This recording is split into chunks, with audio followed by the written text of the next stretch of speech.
So just to start off today, I thought that it would be best, since it's been a little while since we've met, to go around and just reintroduce ourselves. And this is also an opportunity to give any updates that you might have for the group of anything that's going on in your neck of the woods. So we'll go ahead and do that. And then I have some data that I wanted us to review. And then there were a few deliverables that Tori and I had brainstormed for potential ideas for this committee to focus on. And also just to fine tune our mission statement. And again, I know it's been a little while since we've met, since it's the summer and everyone's really busy. So just to refresh and recharge and figure out what direction we want to go in going into the fall. So to start off, my name is Abby Rim, and since the last time we spoke, just some updates with the board. Tori is currently working on the governor's campaign, so she is not with us until November. Obviously, hoping everything goes to plan. She's planning on coming back and returning to her role in full capacity, but until then, I'm serving as the acting executive director of the board. But obviously keeping everything going and running committee meetings. We're in the middle of designing our strategic plan for the board. So really looking at the workforce system as a whole and figuring out how to better convene and coordinate and where the board fits into all of that. So I apologize for the bluntness of the notification with Tori being gone, but given the nature of what she was going to do, that was how it needed to be done. But if anyone has any questions, feel free to ask me or we can connect offline. But so that's what's going on with the board. So if we want to just go around and introduce ourselves again, and again, any updates or information or announcements that you might have, this is a great time to do that as well. Chris, do you want to go first?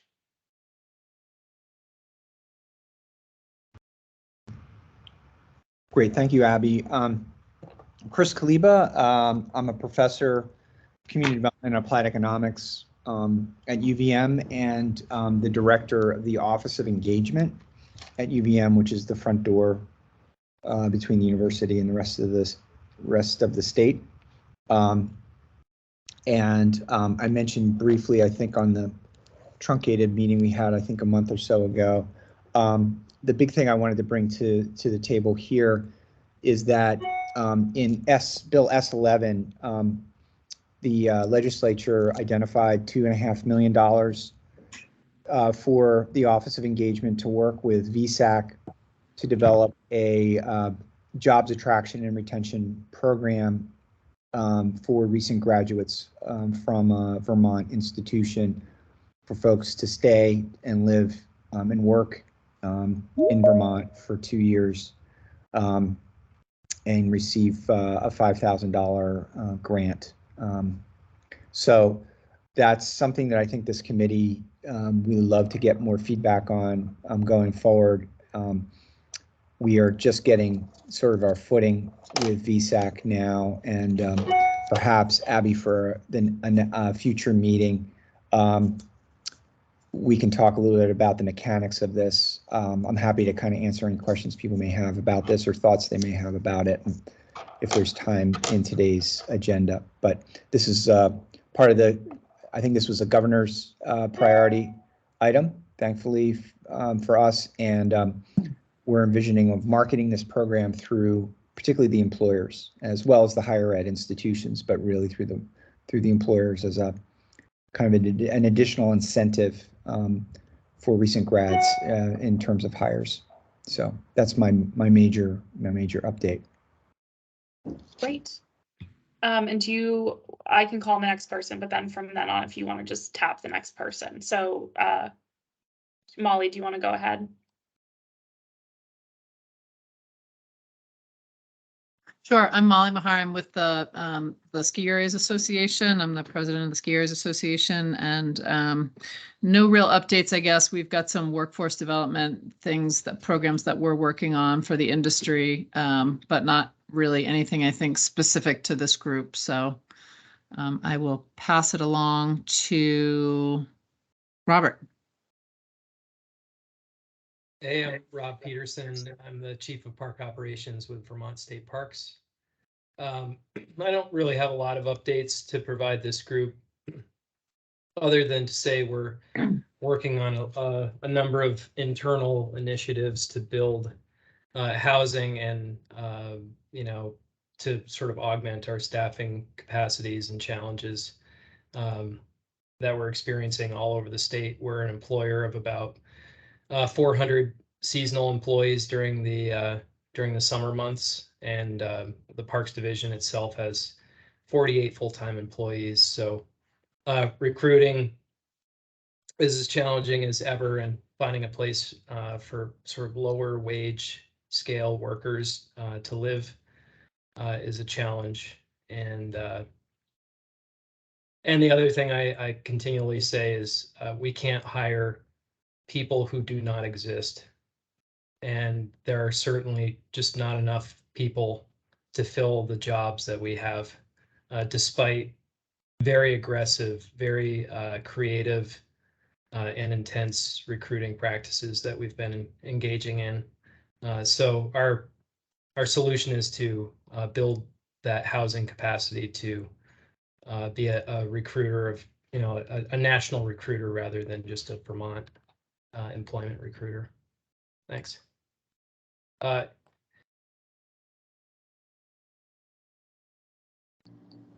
Rose. Oh, I'll go ahead and go if that's okay. okay, great. Yeah, thank you. Yeah, my name is Gary Scott with the University of Vermont Medical Center. Robert, thank you for passing it on to me, sir, before you get off.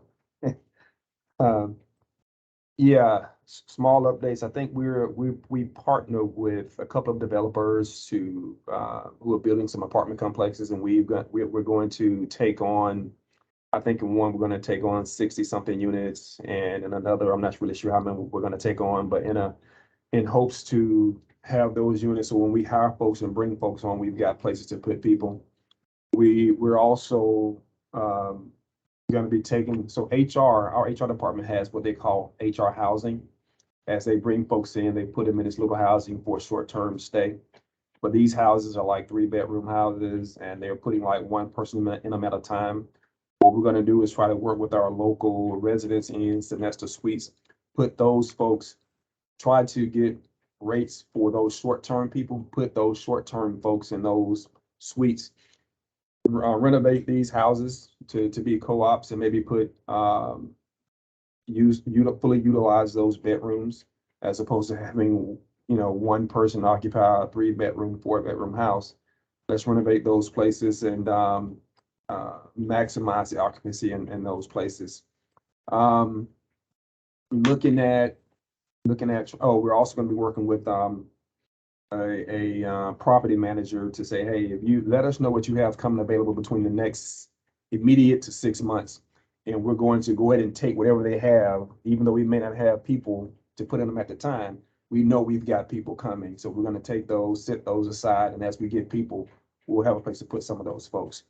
We're also working with a minority female-owned business to bring folks in from Jamaica for seasonal type roles, snow plowing and stuff like that. I don't know if that's going to be able to work for us.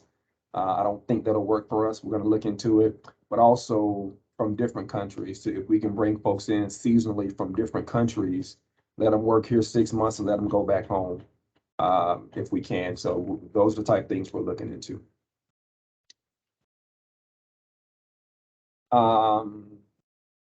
Jen, did you go? Thank you. Hi. Yeah, so I'm Jen Stromson. I'm at the Brattleboro Development Credit Corporation. We're the regional development corporation in southeastern Vermont. I would say, I don't really remember when last we all talked, so I'm sorry if this is not news. For us, coming out of the legislature, the statewide programs with which we interface, so there are 12 RDCs that cover each region in Vermont. We're all different, but insofar as we operate as sort of a network, we had an interest in seeing more capacity for regional implementation around recruitment and retention programs. We are sometimes in combination with chambers and things like that, kind of the folks on the ground for programs like Think Vermont, Stay to Stay, blah, blah, blah. At my place of business, we have been developing a more kind of comprehensive and coherent recruitment and retention support for our employers, with our employers, in collaboration and research with our employers, and had developed something that we refer to under the umbrella of TARE, which is Target Expertise Recruitment, but it included things like helping people navigate the local housing market, helping with spousal hires, things like that, direct welcome, including with people who are in the recruitment phase, not having been hired yet, helping people sort of orient themselves to the area. That we did a pilot funded by DOL that ended several months ago. But coming out of that, then there was a recommendation from the Department of Tourism to go forward and expand that pilot to occur in every single region, so that employers would have kind of a public sector partner doing this work. And I recognize that in some places, like if you're UVM Medical Center, like you can kind of have some of that capacity in-house, but where I work, where I am, we don't have employers of that scale, or we have one employer of that scale and size. So most employers really need, even if they're super successful, like, you know, Chroma Technology, they call me when they're trying to recruit a PhD physicist from Tennessee because they don't have that capacity in-house always to handle these things. So all that to say, Lyle Jepson and I did some advocacy with the Department of Tourism, but it wasn't funded. So there is no funding for this kind of work. We'll continue to bootstrap it down here because we're a bigger agency with more capacity. And so I do still work directly with employers, help someone join the GS Precision team a couple months back, and working with some other companies on just a landscape architect that we just helped bring here. We also do our own professionals thing, Southern Vermont Welcome Wagon, all that. But you know, there's no funding to go into regional implementation. So that's all there is to it. I could go on all day about the success stories that we've had. You know, we just had one of our people that we helped move here run for state senate. His campaign was run by another person who we helped move here. You know, both are Latino, super, one's a tech person, one's a nurse. I mean, we have incredibly been enriched in our community by helping professionals, often actually mid-career, very, very qualified people who are coming here and bring a lot of skills. But apparently it's a hard sell to the legislature. So alas.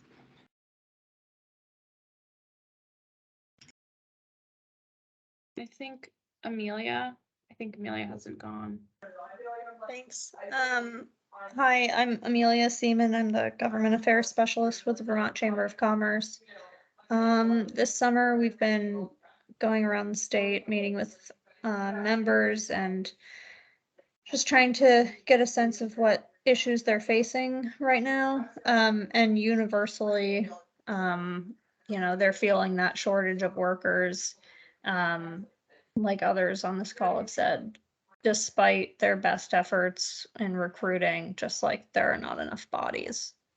So one of the things that I've been working on is putting together sort of like a fact sheet for HR professionals, with a lot of the incentive programs that passed during this past session, to help with recruiting both folks who are already in state and who are coming from elsewhere, just so they know what resources might be available to them that they might not have considered. So, you know, childcare programs, housing incentives, electric vehicle incentives, the relocating worker program, you know, just CTE programs, all types. So, yeah, other than that, we've been, you know, monitoring the primaries, and that's kind of been our summer. So, thanks. Great. And Peter, do you want to go and introduce yourself? Sure. Peter Edelman from Essex, involved in the ownership of the Essex Experience and the Essex Resort and various businesses included here. Couple updates. I know through our EDC has been working with the state in Essex to provide training for welders for Blodgett and Middleby. Their corporate parent has been very helpful in helping to support that.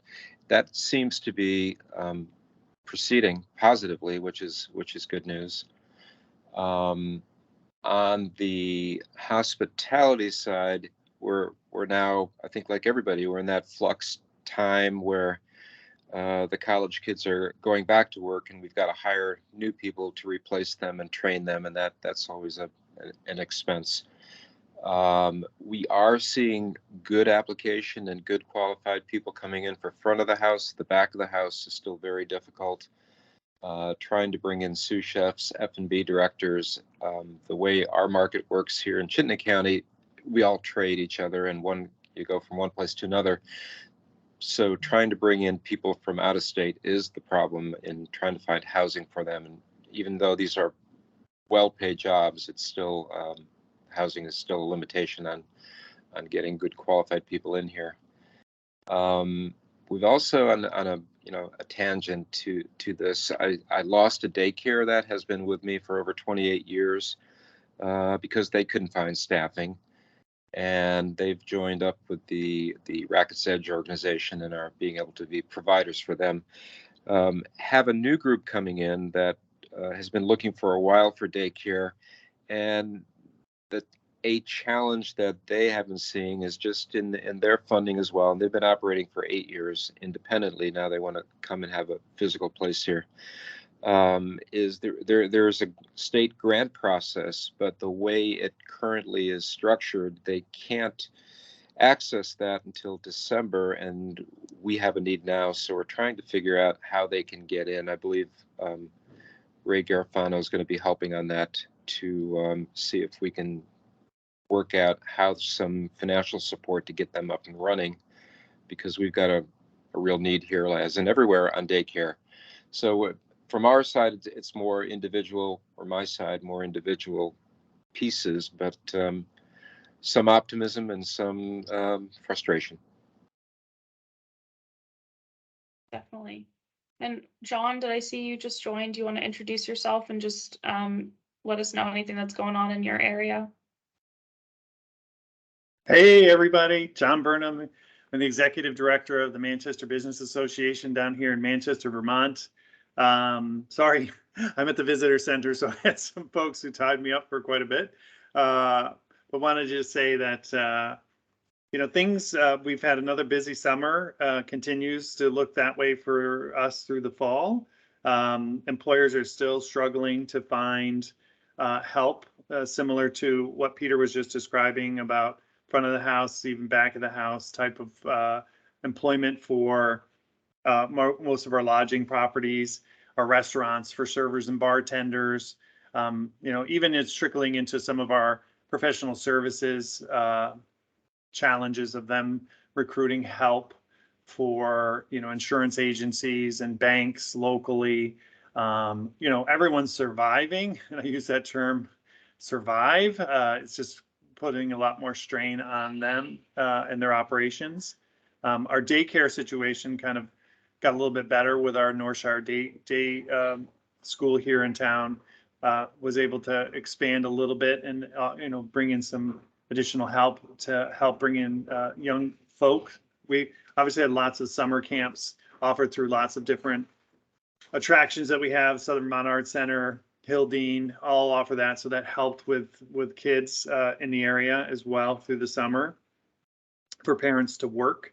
But we're still faced, our biggest challenge now is housing. I mean, our housing challenge is insane. You can't find a place to rent in the area. It's, long-term rentals don't exist. So people that would like to move here and work here can't, because they either have to buy a home, which is just gotten outrageously expensive, or they can't find a place to rent. So that's our biggest challenge now, is housing more than ever.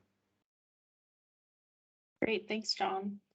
All right, so I think what we're gonna do now is I just have a little bit of data to share to just ground us in our conversation today. And then we are gonna try to review our mission statement for the committee, and then just review a few deliverables that Tori and I had brainstormed before she left, decide if we have any interest in any of them, to point the committee in the direction that we're interested in going in. But again, if anyone wants to scrap any of those ideas or doesn't like any of the goals or deliverables or the mission statement, that's what we're here to discuss today. So I will go ahead and share my screen with you all.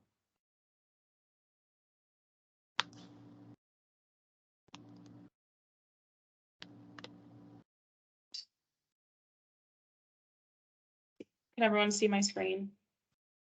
Yep. Perfect. Okay. So as far as the data that we're looking at, keeping all of this in mind, the number one priority going forward with the governor's office is looking at net new workers. So the idea of how we can get folks from out of the area or who are in the area but are potentially leaving, keeping them in the area. And so the data that I'm showing you is collected from the Vermont Higher Education Council. They had a report that was created and delivered in the fall of 2020, and then also a report for the legislature from Joyce Manchester with the Legislative Joint Fiscal Office. So with the report with the Education Council, it was looking at all 17 institutions in Vermont.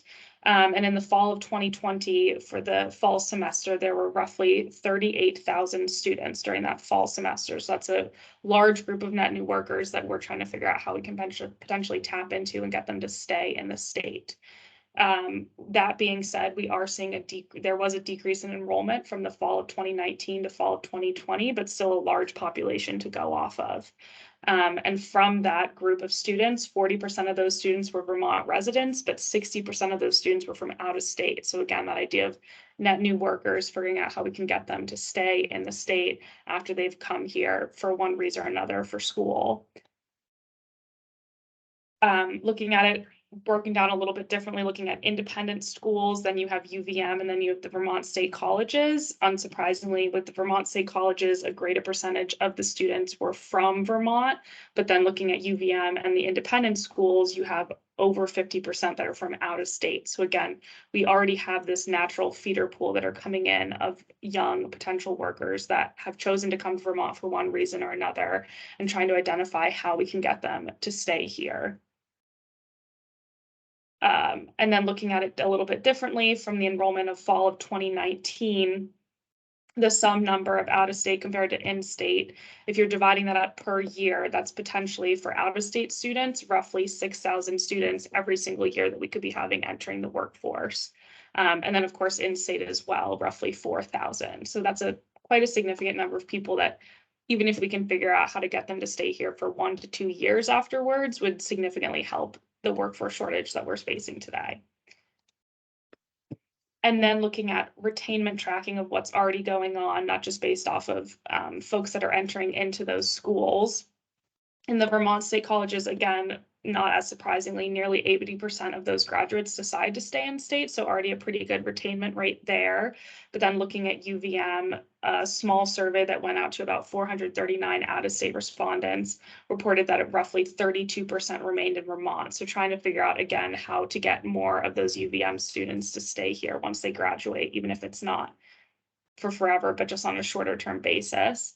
And then looking at Middlebury, one of the independent schools, again, reported 30 members out of 552 graduates in the class of 2017 that remained in state, so about 5%, so pretty darn low. So with that being said, obviously that's just one specific population that we're looking at, which are students or young potential workers. Tori and I drafted up a few goals of the committee that we wanted to focus on, but we also wanted to identify our mission statement. Again, as I had mentioned, the number one priority with the governor right now is focusing on net new workers and figuring out how to attract and retain them in our state. But obviously, if the committee has different ideas of what our mission statement want to be, we can tweak that or whatever it might be. But just going off, our starting launching pad was that the mission of this group would be to identify and improve the relocation and recruitment system in Vermont.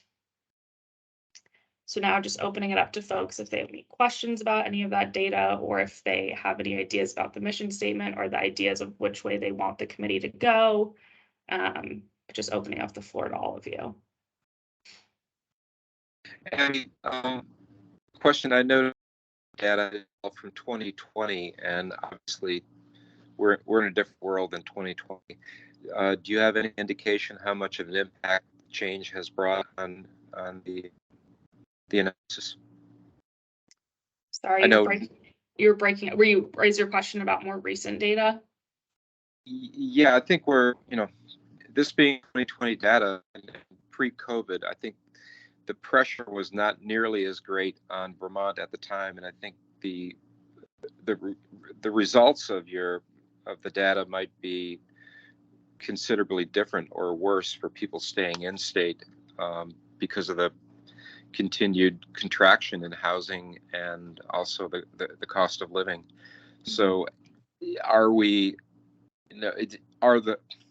is it as relevant as we need it to be, or is that's all we can do because we're dealing with 2020 data? Right, definitely. On Yeah, I think NECI when hadn't we, they're not even they're defunct. right. That was one of the colleagues. Yeah, when we were doing our initial research, that was the most recent data that we were able to find, but I do think that that's a good thing to note of how much that information has changed, especially during the midst of the pandemic. Yeah, exactly. Any other thoughts or comments? Abby, were you able to get with Emma from my office and get oriented to our data services that we have? Yes, I think that Tori had met with Emma prior to her leaving, but I think part of us navigating this is figuring out what the committee is interested in pursuing further and then using those resources. Are you by presenting the student recent grad data as a, you know, are you suggesting that that's the main focus of this group is on that particular population? Well, I think that's a question that we're trying to identify. I think that in mine and Tori's mind, it was a good place to start since those are already young folks who we know are graduating, who have some sort of interest in Vermont and are planning, who are potentially staying here. But if this committee wants to go in a different route and focus on recruitment and retention of refugees or older adult workers or whatever it may be, there's obviously other populations. So that's something that we can decide as a group. I mean, if you go with the mission statement you've crafted here, the relocation and recruitment system is a broader array of population, certainly not to exclude the recent college grads. And as I said, the program that we're working on, I think, is in direct response to this, right? So we're estimating that about 400 people could be receiving these grants. So it's kind of a drop in the bucket, but at the same time, it may be, if it's successful, maybe a good pathway to continue. I would, to Jen's point though, I think a much broader review of what services and programs and where the gaps are in service provision and concierge services for businesses and new people coming. You know, you've heard this many times. It's housing and childcare, and you're not going to solve the gap problem without those needs. We're losing candidates at UVM because they can't find housing. You know, and these are people generally with means. So, you know, I don't want to spend everyone's time wholly focused on, you know, providing consultation on a program I'm spinning up. I'm certainly want to have that be a part of the mission or part of our objectives for, you know, 10 minutes here and there and whatnot. But I think the bigger issues are around what are the regions needing to attract and retain? What are the best practices? You know, we had Gary talk about institutional housing arrangements. Are there ways that you can aggregate some of the medium-sized businesses around the kind of initiatives that Gary and the UVMMC is doing? I think there's some really intriguing ideas there. What are the pros and cons of that? You know, having a big institution do that. I mean, I don't blame them for wanting to do that, but what are the trade-offs? So, I mean, so advising and consent. I would love this committee to come out with some recommendations to the governor and the legislature for the legislative session around priorities. I would love this committee to be used by the various committees in the legislature as a sounding board. We should have representatives from this committee meeting with them during the legislative session and presenting an overview of what we think should be done and prioritized in these areas. So that would be my thought. Sorry for going on, but That's okay. Wanted to be quiet now. That's okay. And obviously I'm not an expert in this subject matter. So looking to you all, do we feel like mapping out some sort of regional image of where there are holes in the system is something that already exists, is something that would add value of mapping out so that way we could then provide advice to the governor or the legislature? Or again, I'm not familiar with if we feel like that mapping has already been done. I'm not sure, Jen, if you have any idea, obviously regionally, but more throughout the entire state. I would challenge the idea that there's a system. Okay. And we could map, there are wonderful different initiatives that are around, some employer driven, some regional, kind of coordinated like ours at times, and some are statewide. Vermont Welcome Wagon actually runs a really great volunteer run statewide network, but none of them are resourced or consistent or coherent. And whenever attempts have been made to fund that, that is resisted. And I'll give an example. You know, for years, the Department of Labor has, I don't know what they do with all the money that's available federally, but they talk about internships left and right. And, you know, we were funded by them to do an internship program. That was great.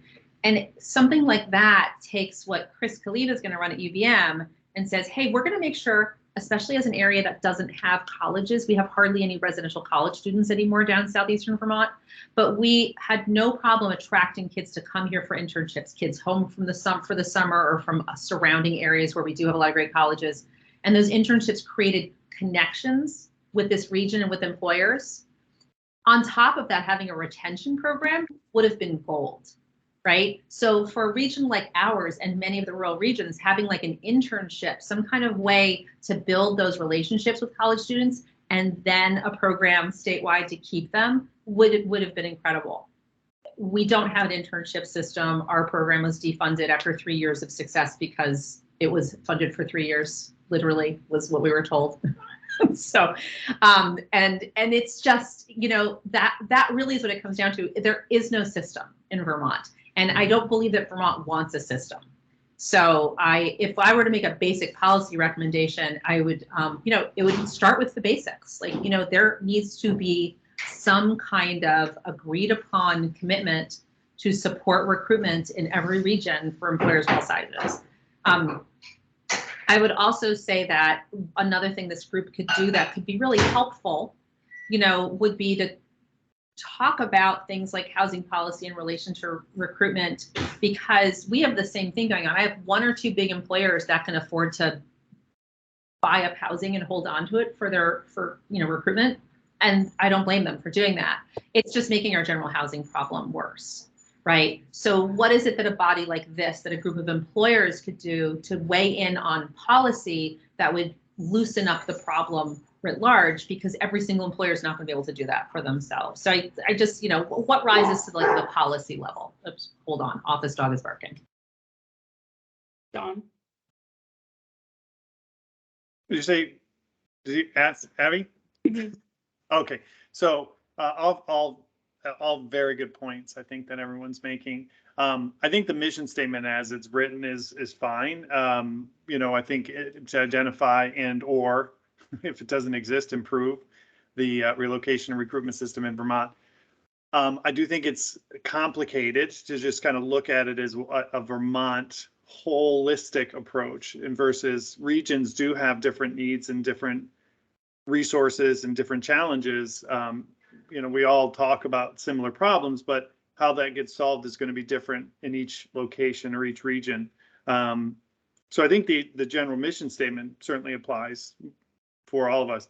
And as someone mentioned, I think, you know, we've got some great schools, and I'm talking about high school, some of our service kind of employers that are looking for, you know, retail stores or even, you know, in hotels or restaurants where a high school student could do an internship or whatever.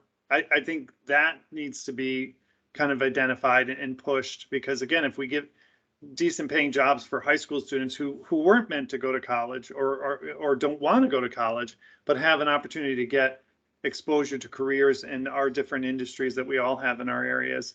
I don't think that's really pressed enough on a state level for our local schools to push that kind of programming. I think I feel generally that they're looking to push these students into college, and that's the answer to everything. Well, then we push them into colleges and off they go out of state, and we've lost for most part, some of our workforce, and then hope they come back someday and live here and make this their home base. And it's hard, as we can see, to retain college students that are coming from out of state here in Vermont. And there are probably many factors in why it's a challenge, including housing being one of them, for them to be able to have, a rental unit through the summer to keep them here in between their junior and senior year in college. I think those are the challenges that we would continue to face. Definitely. And I think that is a priority that the governor is focusing on, is trying to educate folks and also end the stigma around not going to a four-year institution and pushing the trades, pushing CTE centers. So I think that's definitely something that he is obviously advocating for and can get behind. Yep. Molly? Yeah, that's one of the areas that we're working in right now in terms of, telling the story about career paths in the industry. And I think when a lot of people think about the ski industry, they tend to think about seasonal jobs, loading lifts, selling tickets, but there are a lot of year-round jobs, IT, communications, HR, operations, all those types of skills. It takes a lot of different people to run a ski area. And so doing a better job of telling that story. But to the point that John was just making, I think society wants to push kids towards, four-year college is where it's at. And for a lot of kids, that's not the path. And so, just showing them that they can make a good living, stay here in Vermont and do, pursue some of these trades perhaps, or some of these other careers that are pretty, to use the governor's word, lucrative. He uses that word a lot with, when he's talking about the trades, they can make a good life for themselves. So I definitely think that is that's definitely a path that we're on. And then my other point was just that there's a huge turnover in the legislature this year. So hopefully, if we are able to make some good recommendations to the administration and to the legislature, there might be a little bit of a different reception, perhaps. I know that there was some resistance on House Commerce Committee, for example, but they'll have some new members of that committee, so there may be some opportunities there. Definitely. Any other thoughts? No. So it sounds like we are okay with the mission statement, but also understanding that they're focusing outside of just college students, but also recognizing that this system isn't really a well executed, thought out system, and acknowledging that. Is that correct? Any other feedback on that? Okay. And then as far as deliverables, I'm hearing making the recommendations to the legislature, which I completely agree with. I think looking at some of the other, so again, just taking a step back, looking at committee goals and then thinking of deliverables. So one of those might be putting forth X proposals to the legislature. Some of the ideas that we had fleshed out for our general goals were creating a clear and accessible process or system for relocating new Vermonters. So I think that does touch at the idea of the fact that that is not established at the current moment. So if that's something that we want to undertake of mapping that out, identifying gaps, that's something that we could do. Then another goal of blank percentage of high school and college students remain in Vermont post-graduation for blank number of years, which again, I feel like I'm hearing that from this group of acknowledging college graduates, but also high school graduates, figuring out how to retain them, whatever percentage it might be for a certain amount of time. Then just throwing out a number, which again, we can change, recruit 10,000 or X number of people to relocate to Vermont per year. So again, that heavy focus on relocating and getting net new workers into Vermont. And then I also think another important piece of this is thinking of DEI and aligning national demographic statistics with Vermont. So increasing the amount of diversity that we have in the state and trying, so just trying to increase diversity in the state and recruiting folks and keeping that lens in perspective as well. Does anyone have any thoughts on those goals, or wanting a different goal, or not okay with one of the goals? Chris? you know, if there's no system in place to build on Jen's point, and I thoroughly 100% agree with that point, who's going to be responsible for meeting those goals? So, you know, you're basically putting a cart before the horse, that you'll put these objectives out there with little accountability for who's going to be following up on them. You know, to the point, the Department of Labor has been talking for years about a statewide internship system.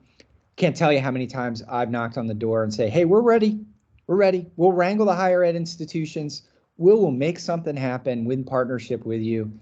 And it just keeps getting kicked down the can. You know, the can just keeps getting kicked down pike. I know Alan Kaler and others have put together a little bit of a map of mapping out the workforce system for what exists.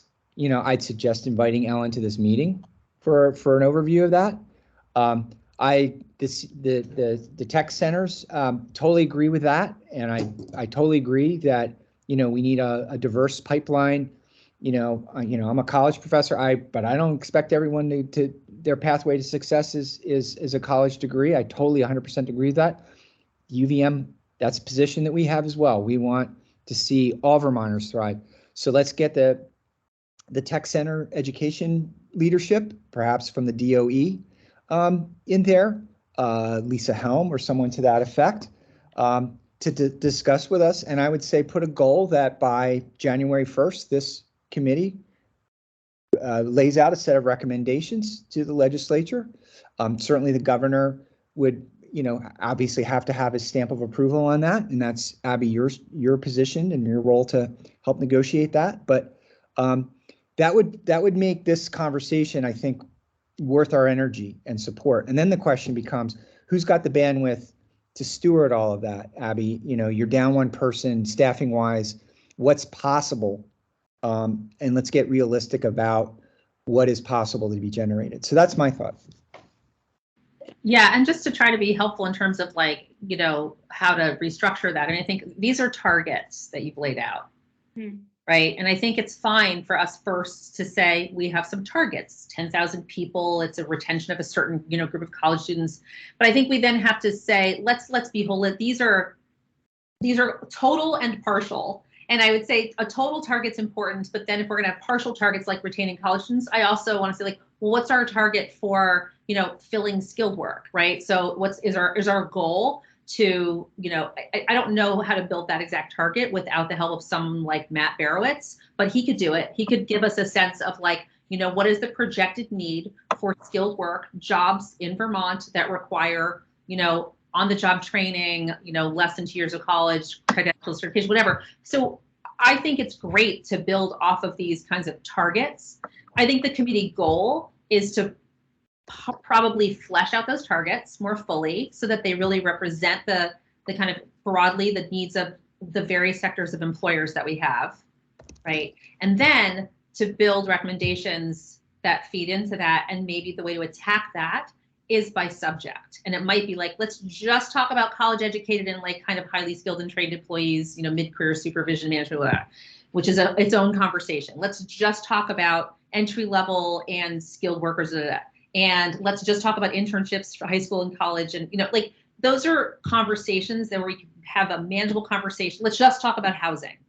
And then we can make some recommendations based on, you know, various of those subjects with the intelligence of this group that, you know, that has a lot of different perspectives. And that sort of, to me, would, again, we're not trying to fix the whole thing, but it would give us a way to at least sort of try to encompass the whole thing. Mm-hmm. Definitely. Anyone else? Any other thoughts? I was just going back to the legislature again. You know, it's interesting that they funded programming for, you know, Think Vermont, but they didn't fund, I believe I have this right, but they didn't fund a way to market that, for example. So there's just some interesting things that got funded, but there's some gaps that didn't get funded, you know, or things that didn't happen that don't necessarily make a whole lot of sense. So again, going back to just looking at, I think a piece of what we could look at too is, you know, the program that Chris started talking about at the beginning of the meeting, like that's a step in keeping, you know, college students here, and so we'll see how that works. So that's one piece of it. Just sort of relating back to what happened last year in the legislature, what's already sort of in place, and then kind of where those gaps are, and what this committee thinks would be a good addition to build on, you know, what they've already started in place. And again, going off of with recommendations to the legislature, maybe looking at what is in place currently, seeing what's working well, seeing what isn't working well, and then making tweaks to that or suggestions on those is maybe what I'm hearing. And maybe identifying the gaps, I think. So exactly, if there are things that are working well, you know, that could be held up as like, you know, the work that Jen does is great work. And so, you know, that's a program that is working, and we have evidence that it's working. So, you know, that could be one thing. And, you know, that's something that we're saying, and I'm just talking here. So that type of thing should get funded in more regions of the state and built out more. But then where are the gaps? Like, okay, we've got this Think Vermont program, but we don't have any funds to tell anybody about it, you know, from out of state. So that's a gap. So yeah, I think that would Jen, be a good way to go. Was that another hand, Jen? No. Peter? I had just one more general thought here on the housing aspect of this. And if we're putting out a goal of recruiting 10,000 people and we're already in a position of housing need, maybe bringing in somebody from Kelleher Williams or one of the housing brokerage companies by region to see how many people are moving out of the state, what's our net need in housing to try to accommodate it, so you're putting out something that's realistic. Definitely. Anyone else? Any other thoughts? Ideas? Suggestions? No. All right, well, I'm thinking it sounds like for our next meeting, looking and a better assessment of what is currently going on in the state and trying, I think I agree that building off of what we currently have and what is working, what isn't working would be of value. So I think that that's a good place to start. And then we can reassess on the success of what we currently have. And then we can go from there. I think the idea of maybe bringing in Ellen Kaler or someone else of mapping out a better idea, you know, not duplicating efforts so that we have a better sense of already what's going on might be effective. John, did you have something to say? Yeah, sorry, Abby. I just wanted to, I wanted to just share, you know, one of the things that got introduced a few years back from the state was the State of Stay program, which has kind of fallen to the wayside a bit from what I understand, although the Southwestern Vermont Chamber of Commerce and the Manchester Business Association have joined forces to keep that going in this region for ourselves. And we just had a Zoom call just about a week ago. We had an event, an actual welcome event back at the end of May.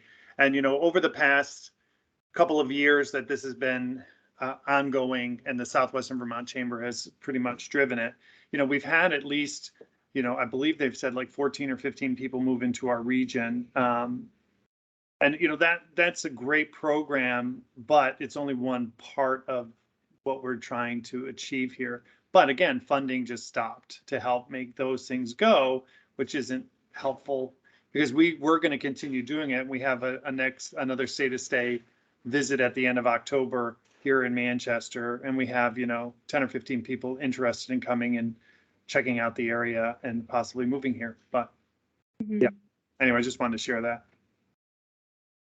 It also sounds like maybe some interest in documenting the success stories that you all are having to then have the legislature have a better idea of what is working and what isn't working in different regions of the state, because obviously there's very good work going on, but folks might not be aware. Oh, Jen. A lot of that's been done. I mean, we've submitted extensive reports around our funded recruitment program, and it includes things like the collaboration, because the states down southern Vermont, You know, sometimes we would do it on our own, but sometimes the state-to-state collaboration would be both counties would do something over in the valley, or, you know, folks would kind of learn. It was sort of like a little group that would kind of work together with my staff and Matt over the chamber. And it was great. And it was sort of a good example of like how it mostly ran on fumes with hardly any money, but it got a lot done, and it got, you know, companies and resorts and people engaged. And there was sort of no, it was like pulling the money, the rug out from under. It was hardly even a rug, right? But all I'd say, there's great documentation, and actually there's good state-to-state storytelling already. Like it's out there. It's on Think Vermont. It's Googleable. I think it's fine for us to like itemize, you know, what some of the success stories are, but I think, you know, at a certain point, it's what we really have to. We could spend a lot of time trying to talk about successes, and it's like that's not going to get us that far. Because the reality is it's not like replicable everywhere, right? So the question is, what would create the conditions under which every region could be doing what, you know, is happening in southwestern Vermont still? Somehow they're managing to continue to do that, right? And what would create the conditions where every region of Vermont could have, I have a person who's full-time in the schools, like everything everybody said about how kids don't learn about the jobs that are out there and they're just told to go to college. Totally true. We have a person whose whole job is to try to help kids understand how to better connect with all the options out there, including the lucrative skill work. And it's, you know, we create reports on that. We have to report to our funders. There's plenty of documentation. There's just sort of not a willingness to believe that it's, you know, necessary, because it's all a little bit complex and hard and people driven, you know? So I think if we need to find information about this stuff, we can all provide it, and I'll be happy to find things to share, and Matt can tell great stories, whatever. But I think we really have to focus on like, what is the role of policy in trying to create a floor that's higher than the one we have right now on state support for this work. It sounds like some frustration of not wanting it to fall on deaf ears. I mean, you know, we've all spent endless time telling these stories and doing press releases and testifying to the legislature. It's not that they don't know this information. You know, it's just it hasn't been packaged in a way that is compelling, right? It's coming from me at the RDC. They don't want to hear it. They need to hear it from this group of employers, and they need to hear more of a directive. They need a group of, you know, bigger, more important employers saying, hey, the housing stock situation, there needs to just be more of it. You know, hey, the high schools, there actually needs to be career education and some accountability for that actually happening in our high schools, right? Those are very basic things. And if you say them out loud, there are going to be plenty of people who's like, no, we do X, Y, and Z, but they don't. It's not really happening. So I think we don't have to be really that detailed about it. We can just name some expectations that would address these things. We don't have to come up with the data. The data's out there. The Vermont Housing Finance Agency, everybody has tons of data about how much housing stock we don't have. There needs to be a directive from a group of important and powerful employers that says, do it, like fix it. Yeah, I hear you. Anyone else? Any other thoughts before we wrap up for today? No? Okay. All right, well, I think you all have given me a lot to think about, and I'm gonna go back and brainstorm my ideas of ways to move forward with this. And then I think I'm gonna start sending out a doodle poll for folks on how we should meet next, just because the continuous meetings, it ends up that we get low attendance. So I'm probably gonna clear that off the calendar and send out a doodle poll for our next meeting. And then we will go from there. Sound good? All right. Very I good. hope everyone enjoys the rest of their day. Thank you. Bye-bye. Thanks. Thank you. Thanks, Abby.